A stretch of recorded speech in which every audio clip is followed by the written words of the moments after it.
नमस्कार साथियों, स्वागत है आप सभी का एक बार फिर से अपने YouTube channel DC geography classes में। यदि चैनल पर नए हैं तो चैनल को सब्सक्राइब कर लीजिए और बेल आइकन को प्रेस कर लीजिए ताकि हर नई वीडियो की नोटिफिकेशन आप तक आसानी से पहुंचती रहे। तो चलिए आज के सेशन की शुरुआत करते हैं हम लोग। और आज के सेशन में हम लोग बात करने वाले हैं झारखंड जो टीजीटी का हम लोग जो सिलेबस कवर कर रहे हैं, तो उसी क्रम में हम लोग आज के सेशन में कवर करने वाले हैं energy resources of the world, जिसमें हम लोग आज कवर करेंगे हाइड्रो पावर को, यानी जल को, जल विद्युत उत्पादन जो होता है, इस टॉपिक को आज हम लोग कवर करेंगे। और आज हम लोग देखेंगे विश्व के कुछ प्रमुख जो नदी घाटी परियोजना है उनको हम लोग देखने का प्रयास करेंगे और कुछ प्रमुख बांधों को आज हम लोग देखेंगे। तो चलिए शुरू करते हैं आज का सेशन। तो आज के सेशन जो होने वाला है आपको पता चल ही गया होगा कि विश्व के जल शक्ति संसाधन के बारे में आज हम लोग बात करने वाले हैं। तो चलिए सेशन की शुरुआत करते हैं बिना देरी किए हुए। और सबसे पहले हम लोग बात करेंगे आखिर जो हाइड्रो पावर प्रोजेक्ट होते हैं, जल विद्युत परियोजनाएं जो होती हैं, कैसे वर्क करती हैं, कैसे काम करती हैं। तो थोड़ा सा हम लोग इसके बैकग्राउंड को समझने की कोशिश करते हैं, पृष्ठभूमि को। तो जब भी वर्षा जल या नदी में जो जल होती है, इस जल को बांध बनाकर संग्रहित किया जाता है, यानी डैम बनाकर इसको रोका जाता है।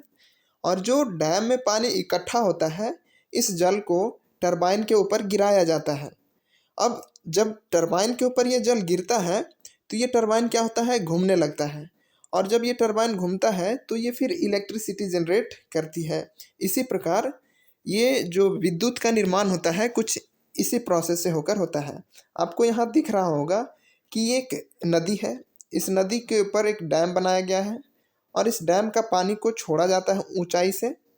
और यहाँ नीचे एक टरबाइन लगाया हुआ होता है और ये टरबाइन क्या होता है, घूमने लगता है। और ये जब टरबाइन घूमता है तो क्या होता है कि इससे इलेक्ट्रिसिटी जनरेट होती है।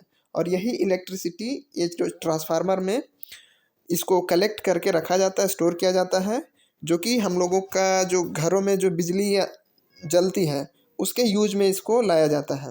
तो आई होप कि ये समझ में आपको आ गया होगा।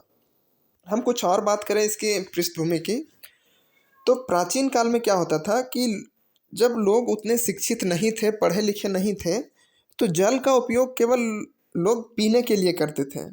लेकिन जैसे ही 18वीं शताब्दी के बाद औद्योगिक क्रांति की शुरुआत होने लगी, तब लोगों को ये समझ में आने लगा कि जो संसाधन हमारे पास मौजूद हैं, जो शक्ति हमको एक उद्योग को चलाने के लिए चाहिए, उस शक्ति में जो कोयला है और पेट्रोलियम है, अगर हम इसका निरंतर अगर यूज करते रहें तो ये काफ़ी जल्दी ख़त्म हो जाएगा।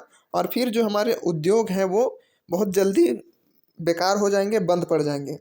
तो उन्हीं समस्याओं को ढूंढने के लिए लोग क्या किए कि जो व्यर्थ पानी बह जाता है नदियों में, उस पर एक बांध बनाकर ये कॉन्सेप्ट को डेवलप किया गया, टरबाइन वाला।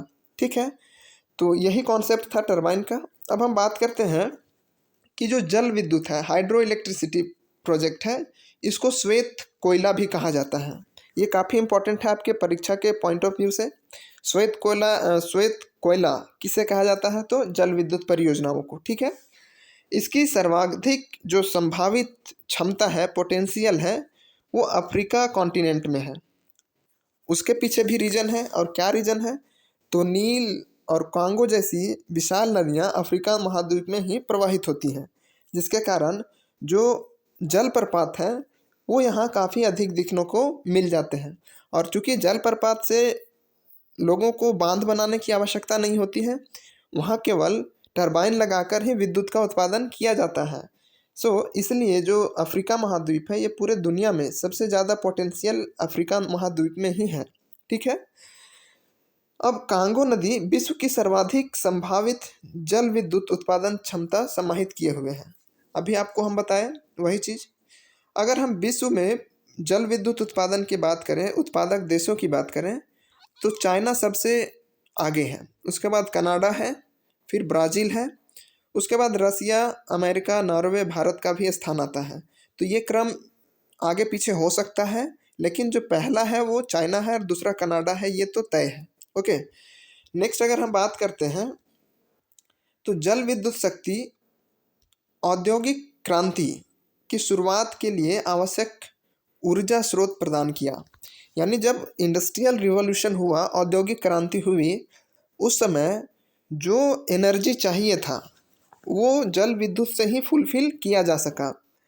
कोयला और पेट्रोलियम से उतना एनर्जी तो मिल जाता था, लेकिन इसका जो कॉस्ट होता था, खर्च होता था किसी एक प्रोडक्ट को तैयार करने में, वो काफ़ी अधिक होता था, जिसके कारण लोगों का जो प्रोडक्ट तैयार होता था मार्केट में काफ़ी महंगा होता था। लेकिन जब जल विद्युत शक्ति परियोजना की शुरुआत की गई तो उसमें जो रॉ मटेरियल के रूप में जो पानी था उसमें तो कोई खर्च नहीं होता था, उसमें बस केवल टरबाइन लगाकर जल विद्युत उत्पादन किया जाता था। तो जो औद्योगिक क्रांति हुई थी उस दौर से ये जो जल विद्युत का कॉन्सेप्ट है ये काफ़ी पॉपुलर हुआ। अगर हम इसकी हिस्ट्री में देखें तो 1878 में विलियम आर्मस्ट्रॉन्ग इंग्लैंड के थे, ठीक है।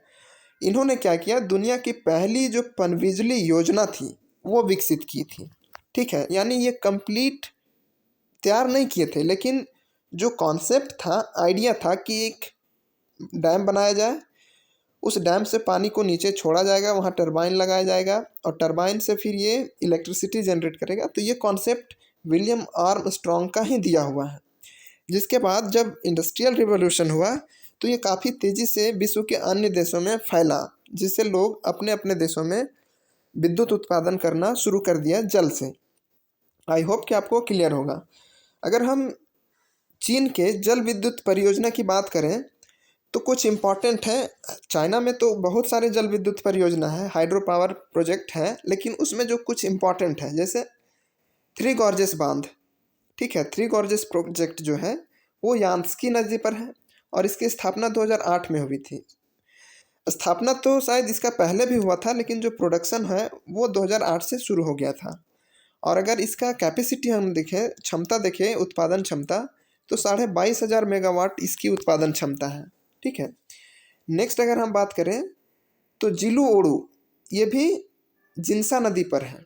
इसकी स्थापना 2014 में की गई थी और उत्पादन क्षमता 13,860 मेगावाट है।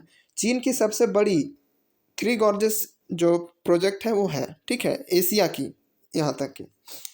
अगर नेक्स्ट हम बात करें तो जियांग जियांग जी जियाबा जियांग जियाबा है जो कि जिन्सा नदी पर है। इसकी स्थापना 2014 में की गई और उत्पादन क्षमता 6,448 मेगावाट है। तो ये इम्पॉर्टेंट नहीं है, इम्पॉर्टेंट है थ्री गॉर्जेस बांध का जो कि 22,500 मेगावाट है। नेक्स्ट है लोंगटान प्रोजेक्ट, ये होंगसोई नदी पर है। इसकी स्थापना कहीं कहीं 2007 में मिलता है और कहीं कहीं 2009 में। तो 2007 में इसकी जो नींव थी वो रखी गई थी और उत्पादन इसका 2009 में शुरू हुआ था, ठीक है। अगर उत्पादन क्षमता की बात करें तो 6,426 मेगावाट की है। वहीं एक जिनपिंग द्वितीय यानी जिनपिंग सेकेंड जो प्रोजेक्ट है ये भी बांध ही है जो कि यालोंग नदी पर है और इसकी स्थापना 2014 में की गई थी। उत्पादन क्षमता की बात करें तो 4,800 मेगावाट है। आपको एक चीज़ यहाँ ध्यान रखना है कि जो जिनपिंग ये सेकेंड जो प्रोजेक्ट है ये चाइना के जो राष्ट्रपति अभी हैं शी जिनपिंग, उन्हीं के नाम पर इसका नामकरण किया गया है, ये आपको ध्यान रखना है, ठीक है। नेक्स्ट हम बात करते हैं तो यही है आपका थ्री गॉर्जेस बांध जो कि चाइना में है, सबसे बड़ा दुनिया का माना जाता है, ठीक है। दुनिया का सबसे बड़ा बांध ये थ्री गॉर्जेस बांध है जो कि चाइना में है, ओके। अब हम बात करते हैं कनाडा के जल विद्युत परियोजना की। तो कनाडा के पश्चिम और दक्षिण पूर्वी क्षेत्र में पहाड़ी और पठारी क्षेत्र जल विद्युत उत्पादन के लिए आदर्श माना जाता है, आइडियल माना जाता है। अब इसमें भी कौन कौन सा क्षेत्र है, तो पहला है न्यागरा क्षेत्र, ठीक है। ये कनाडा की सीमा पर, एक जो यूएसए है और कनाडा है उसकी सीमा पर ईरी और ओंटारियो झील के बीच फैला हुआ है, ठीक है। इस क्षेत्र में काफ़ी जल विद्युत नियाग्रा जलप्रपात से उत्पन्न की जाती है। अगर हम पूरा कनाडा की बात करें यानी पूरे इस नियाग्रा क्षेत्र की बात करें तो इसमें जो भी प्रोडक्शन होता है इलेक्ट्रिसिटी का उसका 33% कनाडा को प्राप्त होता है। ओके। नेक्स्ट हम बात करते हैं सेंट लॉरेंस नदी की या सेंट लॉरेंस प्रोजेक्ट की या सेंट लॉरेंस क्षेत्र की। तो इस क्षेत्र में प्रेस्केट एक स्थान है और मॉन्ट्रियल एक स्थान है। आप लोगों ने जाना होगा, सुना होगा मॉन्ट्रियल प्रोटोकॉल। तो प्रेस्केट से लेकर मॉन्ट्रियल तक का जो क्षेत्र है, इसमें सेंट लॉरेंस नदी पर कई सारे बांध बनाए गए हैं जहां से विद्युत उत्पादन किया जाता है। ठीक है। नेक्स्ट है पैसिफिक तटवर्ती क्षेत्र, यानी कनाडा से जो सटा हुआ पैसिफिक का जो एरिया, उस क्षेत्र की बात करते हैं। तो इस क्षेत्र में ब्रिटिश कोलंबिया राज्य सम्मिलित है। यहाँ कोयले का अधिक अभाव है। अब स्वाभाविक सी बात है कि जहाँ एनर्जी रिसोर्स का प्रोडक्शन के लिए अगर कोयला नहीं है, तो ऐसे स्थानों पर अल्टरनेटिव जो रिसोर्स है वो तो जल ही होगा। तो पैसिफिक का जो कोस्टल एरिया है, तटवर्ती क्षेत्र है, इसमें कोयला का अभाव है। और चूंकि इंडस्ट्री को चलाने के लिए आपको एनर्जी चाहिए, उद्योग को चलाने के लिए आपको शक्ति तो चाहिए, पावर तो चाहिए।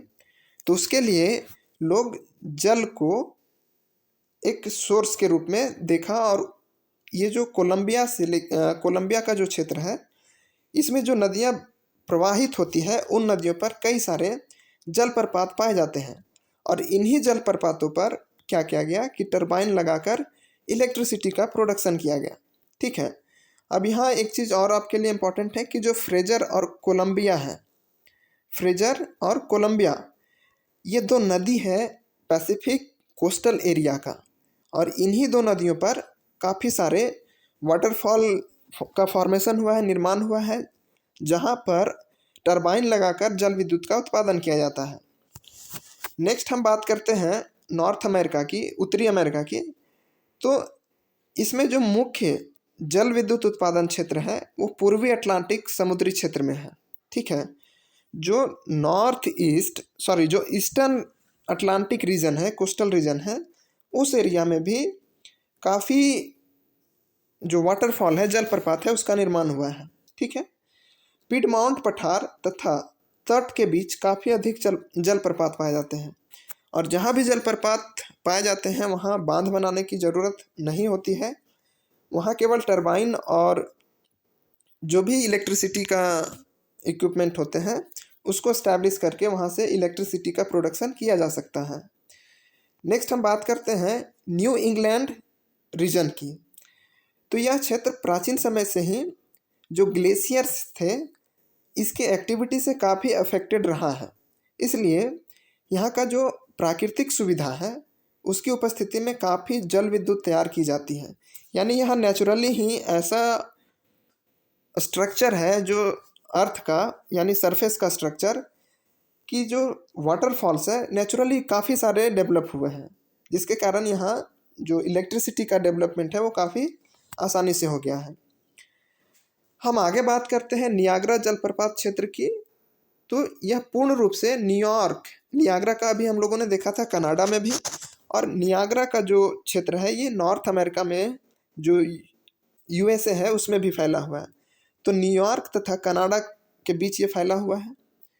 अब बर्फीले से, ठीक है, बफेलो से लेके नियाग्रा प्रपात तक, ये दो प्लेस को ध्यान रखना है। बफेलो से लेके नियाग्रा प्रपात तक का जो एरिया है सेंट लॉरेंस नदी का, इसके ऊपरी भाग में काफ़ी जल विद्युत केंद्र स्थापित किए गए हैं। जो हाइड्रो पावर प्रोजेक्ट है उसका एस्टेब्लिशमेंट किया गया है। यहाँ उत्तरी अमेरिका का सबसे बड़ा विद्युत गिरा नियाग्रा, फॉल रिवर, लॉरेल और लॉरेंस, ये इम्पॉर्टेंट जो है अमेरिका के, वो इसी सेंट लॉरेंस नदी पर स्थित है। अब हम बात करते हैं प्रशांत तटीय क्षेत्र यानी पैसिफिक कोस्टल रीजन की। तो इस क्षेत्र के अंतर्गत कैलिफोर्निया का और एरिजोना का जो क्षेत्र है वो शामिल किया जाता है। अब कोलंबिया, कोलोराडो और सैक्रामेंटो, ये ध्यान रखना आपको नाम, कोलंबिया, कोलोराडो और सैक्रामेंटो तथा सैन जोयाकिन नदियों पर बने विशाल बांधों के प्रपातों द्वारा जल विद्युत की उत्पादन की जाती है। तो यहाँ आपको जो नदियों के नाम हैं वो आपको याद रखना है, जैसे कोलंबिया है, कोलोराडो है, सैक्रामेंटो है और सेन जोयाबिन है। ठीक है। अब यहाँ जो बांध बना हुआ है, जैसे हूवर बांध है, बोनविले है, मैकनरी है, डलेस है, चीफ जोसेफ है, शास्ता है, ग्रांड कैली है तथा बोल्डर है। ये यहाँ की प्रसिद्ध जो काफ़ी फेमस है, ये बांध इन क्षेत्रों में पाई जाती हैं। अब नेक्स्ट हम बात करते हैं, और ये काफ़ी इम्पॉर्टेंट है, टेनेसी घाटी परियोजना। यानी यूएसए की जो टेनेसी वैली है, इसी टेनेसी वैली के तर्ज पर भारत में जो डीवीसी है, दामोदर घाटी कॉरपोरेशन, इसकी स्थापना की गई थी इसी प्रोजेक्ट के तर्ज के पर। ठीक है। तो हम देखते हैं टेनेसी वैली जो कॉरपोरेशन है, यानी टेनेसी वैली जो प्रोजेक्ट है, ये संयुक्त राज्य का जो सेंट्रल गवर्नमेंट है, इसमें कुछ जो प्लानिंग थे उसको इसमें इम्प्लीमेंट किया गया है, जो सेंट्रल गवर्नमेंट है यूएसए की, उसके द्वारा। अब कुछ अगर कोई भी सरकार अगर कोई पॉलिसी ला रही है तो उसका कुछ ना कुछ ऑब्जेक्टिव होता है, उद्देश्य होता है। तो जो टेनेसी घाटी का जो प्रोजेक्ट था, इसके पीछे क्या उद्देश्य था? तो पहला तो जल विद्युत उत्पादन करना, दूसरा जो था फ्लड को कंट्रोल करना, बाढ़ को नियंत्रित करना। ठीक है। देन है कि वाटर वेज यानी जो जल मार्ग है उसका विकास करना, फिर इरिगेशन का डेवलपमेंट करना, सिंचाई, फिर भूमि का वैज्ञानिक उपयोग यानी साइंटिफिक यूज हम कैसे कर सकते हैं किसी भी लैंड का, वो पर्पस था। घरेलू कार्यों के लिए जल की उपलब्धता या जल की व्यवस्था, यानी जो सप्लाई वाटर होता है घरों तक पहुंचता है, वो भी इसका इस प्रोजेक्ट में शामिल किया गया था। फिर है मछली पकड़ना, यानी जो मत्स्य पालन किया जाता है वो भी इस प्रोजेक्ट को ध्यान में रखकर, यानी मछली पकड़ने का जो काम होता है, फिशिंग इंडस्ट्री को डेवलप करना इस प्रोजेक्ट का एक थीम था, या फिर हम कह सकते हैं कि उद्देश्य था। ठीक है। इसके साथ साथ जो फॉरेस्ट है उसका कंजर्वेशन करना, संरक्षण करना, ये शामिल थे। तो ये कुछ इम्पॉर्टेंट चीज़ थी जिसको आपको ध्यान में रखना है। जो टेनेसी वैली का विकास हुआ था उसका जो मेन पर्पस था, यही सारी चीज़ें थी। अब टेनेसी घाटी परियोजना, इसमें से प्रमुख है जो टेनेसी घाटी एरिया है, इसमें काफ़ी सारे प्रोजेक्ट बनाए गए हैं। ठीक है। अब इसका विकास जो हुआ वो टेनेसी राज्य एक स्टेट है यूएसए में, और टेनेसी एक नदी भी है, और यही टेनेसी स्टेट में टेनेसी रिवर पर टेनेसी प्रोजेक्ट बनाया गया था। ठीक है। 1948 तक इस योजना के अंतर्गत मुख्य नदी पर 9 तथा सहायक नदियों पर 21 बांध बनाए गए थे। ठीक है। 1948 तक जो टेनेसी वैली प्रोजेक्ट है, इसके तहत जो मेन रिवर थी उसके ऊपर 9 बांध, और जो इसकी ट्रिब्यूटरी नदियाँ थी उनके ऊपर 21 यानी 21 बांध बनाए गए थे। जिसमें जो फेमस बांध है वो नॉरिस है, वाट्सवर है, कोल्डरसील्ड है, देन चिकमंगा है, विल्सन है और व्हीलर है। ये आपको ध्यान रखना है। नॉरिस, वाट्सवर, कोल्डरसील, चिकमंगा, विल्सन और व्हीलर, ये कुछ प्रमुख बांध बनाए गए थे जो कि टेनेसी वैली प्रोजेक्ट के अंतर्गत शामिल किए गए थे। अब हम लोग कुछ देखते हैं जो टेनेसी वैली का जो प्रोजेक्ट है। अब देख सकते हैं कि जो मेन रिवर है और इसकी कुछ ट्रिब्यूटरीज हैं, सहायक नदियां हैं, इनके ऊपर कितनी सारी बांधें बनाई गई है आपको इस मैप से क्लियर होगा। ठीक है। तो मेन 9 था, और जो उप नदियाँ मतलब जो ट्रिब्यूटरी नदियाँ थी, सहायक नदियाँ थी, इन नदियों में 21 थे। ये आपको ध्यान रखना है। और यही है टीवीए यानी टेनेसी वैली अथॉरिटी। ठीक है। और इसी के तर्ज पर भारत में DVC, Damodar valley corporation limited के स्थापना की गई थी। और यही है आपका टेनेसी नदी जिसके ऊपर टेनेसी बांध बनाया गया है। आपको आई होप कि विजिबल होगा ये मैप आपको। अब हम बात करते हैं विश्व के कुछ प्रमुख बांधों के बारे में, और आपका जो भी एग्ज़ाम में क्वेश्चंस बनेगा, आई होप कि ये इसी से फंस जाएगा आपका, जो भी विश्व के पावर प्रोजेक्ट से पूछे जाएंगे। काफ़ी फेमस है आसवान बांध जो कि नील नदी पर है, करीबा बांध जाम्बेजी नदी पर स्थित है, हूवर बांध कोलोराडो नदी पर है, ग्रांड कैली बांध कोलंबिया नदी पर, बहितान बांध चीन जो कि जिन्सा नदी पर है, इताइपू बांध जो कि ब्राज़ील प्लस पराग्वे की सीमा पर स्थित है ये बांध इताइपू, ये आपको ध्यान रखना है, ये काफ़ी इंपॉर्टेंट है। थ्री गॉर्जेस बांध ये भी आपको ध्यान रखना है चीन में, और चीन में भी कहाँ तो हुवाई प्रांत में। एक है गुरी बांध, ये है कारोना नदी पर जो कि वेनेजुएला में है, ये आपको ध्यान रखना था।